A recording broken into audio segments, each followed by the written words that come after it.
জয় যিশু, জয় যিশু। আমাদের মধ্যে কেহ আপনার উদ্দেশ্যে জীবিত থাকে না এবং কেহ আপনার উদ্দেশ্যে মরে না। কেননা যদি আমরা জীবিত থাকি তবে প্রভুরই উদ্দেশ্যে জীবিত থাকি, এবং যদি মরি তবে প্রভুরই উদ্দেশ্যে মরি। অতএব আমরা জীবিত থাকি বা মরি, আমরা প্রভুরই।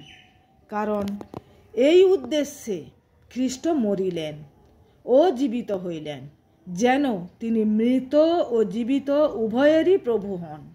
কিন্তু তুমি কেন তোমার ভ্রাতার বিচার করো?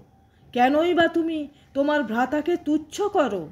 আমরা সকলেই তো ঈশ্বরের বিচারাসনের সম্মুখে দাঁড়াইব।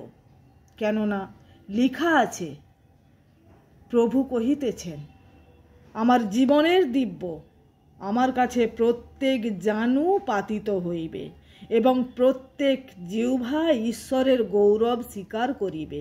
Amen, amen.